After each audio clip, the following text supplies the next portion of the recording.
ಅಧಿಕಾರಿಗಳು ಬಂದು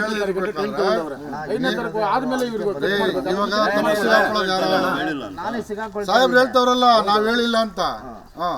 ಇದಕ್ಕೆ ಯಾರು ನೀನೇನೋ ಮಣ್ಣೆ ಏನ್ ನಿಂದೇನು ಉದ್ದೇಶ ಏನ್ ನಿಂದು? ಪೊಲೀಸರು ಹೇಳಿ ಕಳ್ಸಿದ್ ಮತ್ತೆ ಅವರೇ ಕಳಿಸ್ತಾರೇನ್ರಿ ಇಲ್ಲಿಗೆ ಯಾರನ್ನ? ಸರ್ ಪೊಲೀಸರು ಕೊಯ್ಯರ್ ಅಂದ್ರೆ ನಾವು ಅವ್ರ ಮುಖಾಂತರವಾಗಿ ಪ್ರಕಾಶ್ ಅಣ್ಣವ್ರು ಕಳಿಸ್ಕೊಟ್ಟಿರೋದು ಅವ್ರನ್ನ ಪೊಲೀಸರು. ನಮ್ಮದು ಜಮೀನು ನಮಗೆ ಬಂದು ತೊಂದರೆ ಕೊಡ್ತಾ ಇದ್ದಾರೆ, ನೀವು ಹೋಗಿ ಅಲ್ಲಿ ಪ್ರೊಟೆಕ್ಷನ್ ಕೊಡಬೇಕಂತ ಪೊಲೀಸರ ಮುಖಾಂತರ ಬಂದಿರೋದಾಗಿದೆ ಸರ್. ಕೋಲಾರ ತಾಲೂಕು ನರಸಾಪುರ ಹೋಬಳಿ ರಾಮಚಂದ್ರ ಗ್ರಾಮಕ್ಕೆ ಸೇರಿದ ಸರ್ವೆ ನಂಬರ್ 56 ಇಲ್ಲಿ ಭಜಂತ್ರಿ ಸಮುದಾಯದ ಕುಟುಂಬಕ್ಕೆ ಮಂಜೂರಾಗಿರುವ 2 ಎಕರೆ 33 ಗುಂಟೆ ಇನಾಮ್ತಿ ಜಮೀನು 1989ರಲ್ಲಿ ಮಾರಿದ್ದು ಕುಟುಂಬದ ಕೆಲವು ಸದಸ್ಯರು ಸಹಿ ಮಾಡದ ಕಾರಣ ಮತ್ತೊಮ್ಮೆ ನ್ಯಾಯಾಲಯದ ಮೊರೆ ಹೋಗಿ ದಾವೆ ಹೂಡಿರುತ್ತಾರೆ.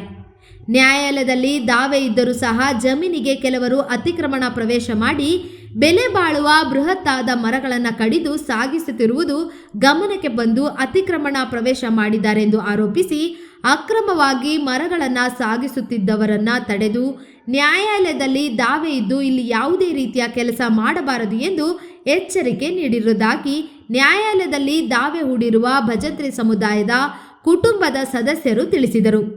ಈ ವೇಳೆ ಸ್ಥಳಕ್ಕೆ ಪೊಲೀಸರು ಸಹ ಆಗಮಿಸಿ ಪರಿಸ್ಥಿತಿಯನ್ನ ತಿಳಿಗೊಳಿಸಿದರು.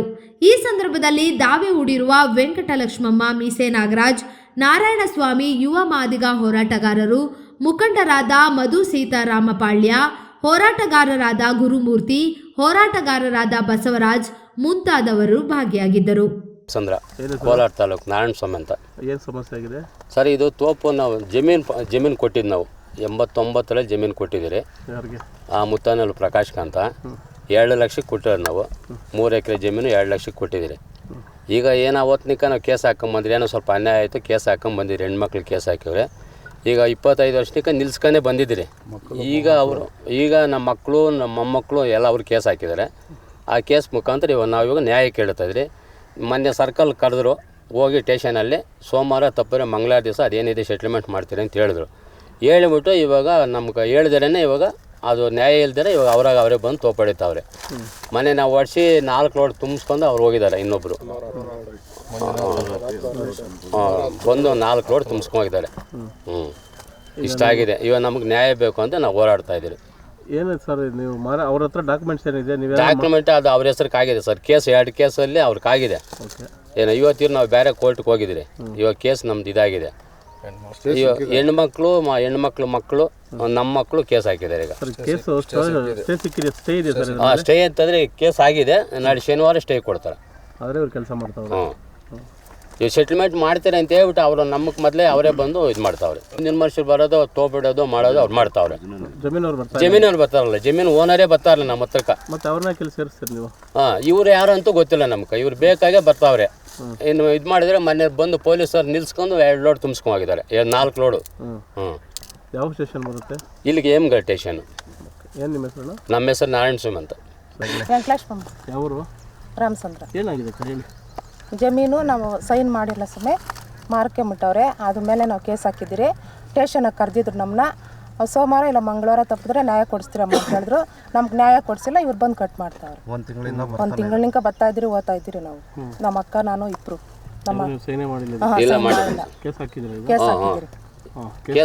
ಕೇಸ್ ನಡೀತಾ ಇದೆ. ನೀವು ಹೋಗ್ಬೇಡ್ರಿ, ಅವ್ರು ಹೋಗ್ಬೇಡ್ರಿ ಅಂದ್ರೆ ಪೊಲೀಸವರು. ನಾವು ಬಂದಿಲ್ಲ, ಅವ್ರು ಬಂದು ಕಟ್ ಮಾಡ್ತಾರೆ. ನಮ್ಗೆ ನ್ಯಾಯ ಕೊಡಿಸಿ. ನಮ್ಮ ಹೆಸರು ಬಸವರಾಜ್ ಅಂದ್ಬಿಟ್ಟು. ನಾವು ಇಲ್ಲಿ ಬೆಂಗಳೂರು ಮಾರತಳ್ಳಿ ನಿವಾಸಿ. ವಿಚಾರ ಏನು ಅಂದರೆ ಸರ್, ಈಗ ಸರ್ವೆ ನಂಬರು 56 ಮೆಜರಿಂಗ್ 2 ಎಕರೆ 33 ಗುಂಟೆ ಈ ಜಮೀನನ್ನು ಗ್ರ್ಯಾಂಟ್ ಆಗಿತ್ತು. ಅಂದರೆ ಇವರ ಭಜಂತ್ರಿ ಗ್ರ್ಯಾಂಟಲ್ಲಿ 2 ಎಕರೆ ಚಿಲ್ಲರೆ ಗ್ರ್ಯಾಂಟ್ ಆಗಿರುತ್ತೆ. ಗ್ರ್ಯಾಂಟ್ ಆಗಿದ್ದಾಗ ಮತ್ತೆ ಅವರು ಮಾರಿಲ್ಲ ಅಂತ ಹೇಳಕ್ಕೆ ಬರಲ್ಲ, ಮಾರಿರ್ತಾರೆ. ಮಾರಾದ್ಮೇಲೆ ಆ ಜಮೀನ್ದಾರರಾಗಿ ಪರ್ಚೇಸ್ ಮಾಡಿರ್ತಾರಲ್ಲ ಅವ್ರ ಮೇಲೆ ಕೇಸ್ ಹಾಕ್ಕೊಂಡಿರ್ತಾರೆ ಇವರು. ಈ ಪ್ರಕಾಶ್ ಅಂಡ್ ಅದರ್ಸು, ಈ ಫ್ಯಾಮಿಲಿಯವರೆಲ್ಲ ಹೆಣ್ಮಕ್ಳು ಸೈನ್ ಮಾಡಿರಲ್ಲ, ಒಬ್ಬ ತಮ್ಮ ಸೈನ್ ಮಾಡಿರಲ್ಲ, ಆಮೇಲೆ ಮೊಮ್ಮಕ್ಕಳು ಸೈನ್ ಮಾಡಿರಲ್ಲ. ಅವ್ರಿಗೆ ಜಮೀನುಗಳನ್ನು ಮತ್ತೆ ನಮಗೆ ಬೇಕು, ನಮ್ಮ ಭಾಗ ನಮ್ಗೆ ಕೊಡಿ ಅಂತ ಕೇಳಿದಾಗ ಅವರು ಬಂದು ನಿಮ್ಮ ಕೇಸ್ ಹಾಕ್ಕೊಳ್ಳಿ, ನಾವು ಮಾತಾಡ್ತೀವಿ ಅಂತ ಹೇಳಿ ಹೋಗಿರ್ತಾರೆ. ಕೇಸು ಕೋರ್ಟಲ್ಲಿ ನಡೀತಾ ಇರಬೇಕಾದ್ರೆ OS ನಂಬರ್ ಬಂದಿದೆ, 5ನೇ ತಾರೀಕು ಕೇಸ್ ಇದೆ.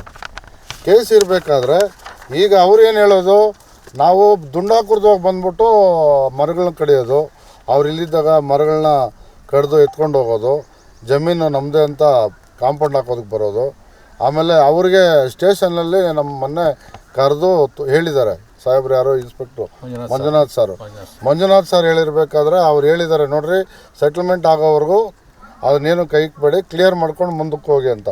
ಇವರು ಆಗಾಗ ಬರೋದು, ಬೇಕಾದಾಗ ಮರಗಳು ಕಟ್ ಮಾಡಿಕೊಂಡು ಮಾರ್ಕೊಂಡು ದುಡ್ಡು ಎತ್ಕೊಂಡು ಹೋಗೋದು. ಇವ್ರಿಗೆ ಅನ್ಯಾಯ ಆಗಿದೆ, ಅವರಿಗೆ ದುಡ್ಡು ಬೇಕು, ಇವ್ರಿಗೆ ಮೋಸ ಮಾಡೋದು. ದಯವಿಟ್ಟು ಇದ್ರ ಪರ ಎಲ್ಲ ನಮ್ಮ ಅಣ್ಣ ತಮ್ಮದವರೆಲ್ಲ ಸೇರ್ಕೊಂಡು ಅವ್ರಿಗೆ ನ್ಯಾಯ ಕೊಡ್ಸೋಣ ಅಂಥೇಳಿ ನಾವು ಬಂದು ಅವ್ರಿಗೆ ಕೈ ಜೋಡಿಸಿದ್ದೀವಿ. ತಾವು ನಮ್ಮ ಅಧಿಕಾರಿಗಳ ಪರವಾಗಿ ಕಾನೂನು ಕೊಡಿಸ್ಬೇಕಂತ ತಮ್ಮಲ್ಲಿ ಮನವಿ ಮಾಡ್ಕೊತೀವಿ. ಒಳ್ಳೆಯದಾಗಲಿ ಎಲ್ಲರಿಗೂ. ಮಾರತಳ್ಳಿ ನಿವಾಸಿ. ನನ್ನ ಹೆಸರು ಗುರುಮೂರ್ತಿ ಅಂತ ಹೇಳ್ಬಿಟ್ಟು, ಇದು ನಮ್ಮ ಸ್ನೇಹಿತರು ಮೀಸೆ ನಾಗರಾಜಣ್ಣ ಅವ್ರದ್ದು ಪಿತ್ರಾರ್ಜಿತ ಆಸ್ತಿ, ಇನಾಮತಿ ಜಾಗ. ಇಲ್ಲಿ ಏನಾಗಿದೆ ಅಂದರೆ, ಇದು ಕೇಸ್ ನಡೀತಾ ಇದೆ ಕೋರ್ಟಲ್ಲಿ. ಆದರೂ ಕೂಡ ಏಕಾಏಕಿ ಪ್ರಕಾಶ್ ಅನ್ನೋರು ಮತ್ತು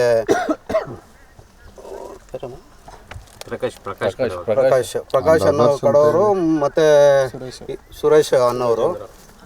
ಸುರೇಶು ಗಜೇಂದ್ರ ಅನ್ನೋರು ಇಲ್ಲಿ ನ್ಯಾಯ ಪಂಚಾಯತಿ ಮಾಡಿ ಇಲ್ಲೇ ಸ್ಟೇಷನಲ್ಲಿ ಇತ್ಯರ್ಥ ಮಾಡ್ಕೊಳ್ಳೋಣ ಹಿರಿಯರ ಸಮ್ಮುಖದಲ್ಲಿ ಅಂತ ಹೇಳ್ತಾಯಿದ್ರು. ಆದರೆ ಇವರು ಇರೋದು ಬಂದು ಬೆಂಗಳೂರಲ್ಲಿ.